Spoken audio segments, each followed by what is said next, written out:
Hello friends, and welcome to day 14 of the 30 days of prepping. And this is a collaboration of several different creators. They'll all be listed down below in the description section. My name is Lee and I'm the Cold War Prepper, and today we're doing make a meal from your pantry. So what we're going to be doing is we're going to be making roast beef and use its juices as a gravy for mashed potatoes and then a side of corn. Now, so Helen is helping me. She's going to start this now. We've already boiled the water for the mashed potatoes. She's going to be opening the roast beef. We're going to cook the roast beef in its own juices in the pan. We're going to save those juices, and that's going to become the gravy for the mashed potatoes and for the roast beef once we, roast beef once we've warmed it all up. Then we've already boiled the water. We'll just be adding that to this instant mashed potatoes, and then we're going to have a side of corn. So I'm offering you a couple options here, and I'll talk about my my philosophy as we do that. We're using these single serving instant potatoes from Idaho, and we can also use the bigger pack, the family size pack. And you can get those from several different makers. We just get the Walmart generic, which is great value. Then you can also get them in your larger number 10 cans or your pantry cans, so number 2.5, so that you can have those for long-term storage. So this number 10 can happens to be one we got from the LDS Provident Living Store. We're very lucky to have one here in the county that we can go to and get our cans from them. Thrive Life also has the instant mashed potatoes, so we can use that either in the pantry can, or we can use it or we can buy it from the number 10 can. If we go with the freeze-dried version, then what we'll be doing is we'll be using the shredded beef from Thrive Life. We'll be using what they call Española, which is the thick brown gravy, and then we'll do that with freeze-dried corn. So as this all cooks, let's talk about my philosophy. And you can view a lot of this on my channels. We've been having a discussion about this since the beginning of the month. I have a spreadsheet, and on my spreadsheet, I have the columns going down are 1 through 31, and then the rows going across are, I have basically the month, and then underneath the month I have breakfast, lunch, dinner, and then a snack. Now snack can also be for a bread. So then that way what I do is I create cards, 5x8 cards, and on those 5x8 cards I have what the menu item is. So for example, tonight it's going to be roast beef. So then roast beef, let's say, is card number 1, and I would have all the components to make that meal, and that becomes my shopping list.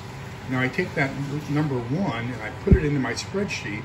Let's say I have 12 cans or 12 servings of the roast beef. I'm going to put one once in each month, or however long I want to store my my supplies for. And then whenever I see a 1, I know I'm going to be serving that for that meal. And now a lot of times the entrees are the same for lunch and for dinner, so you know, you can interchange those two. It only becomes a little bit different when you have breakfast. So we're as we cook this, then that gives me a shopping list, and I can go out and I can get that either in cans in bulk, or I can order it freeze-dried. As a matter of fact, you know, for those of you who are regular watchers, you know that I have an automatic order with Thrive Life that gets placed the 4th of every month, and I just checked, and it's being delivered before 10 p.m. tomorrow night by UPS. So then when that happens, then I can do my haul for the month and show you everything we've gotten over time. And we're getting pretty close to being almost ready to eat. This is a fairly quick meal, and all we have to do now is work on the potatoes. So we're going to we've already boiled the water. We're going to add some steaming hot water to the instant mashed potatoes.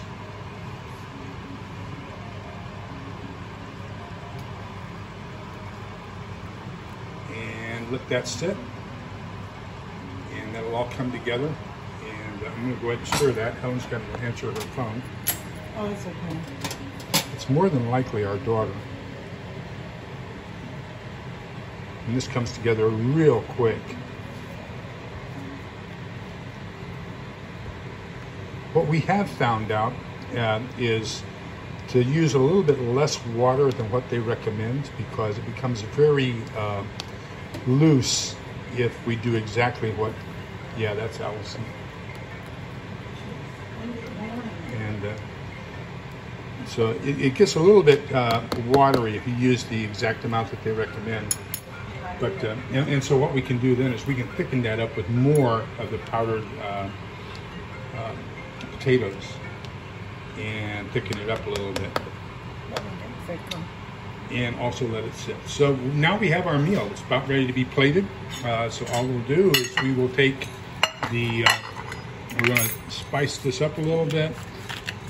Then we're going to take the roast beef and pull it out separate from the gravy. And then we're going to take the gravy as it thickens up. And so we're going to pour the mashed potatoes onto the plate. We'll put the roast beef on the plate, cover that up with, and then use the gravy on both the roast beef and the mashed potatoes, side of corn, and we are ready to eat. So with that, now you understand my theory of the spreadsheet and using it for the days. You've got my card method coming up with what we're going to be eating and entering it into my planning sheet so that I have my purchasing supply list. And other than salt and pepper, this is pretty much it for a pantry shelf, pantry supplied cooking meal. And this is going to be roast beef, mashed potatoes, and corn. So thank you all for watching. We really appreciate you. Remember that we're all in this together so we can come out the other side together. Be kind, polite, and respectful to each other, because togetherness is the key. Take care. This is Lee, the Cold War Pepper. Bye-bye.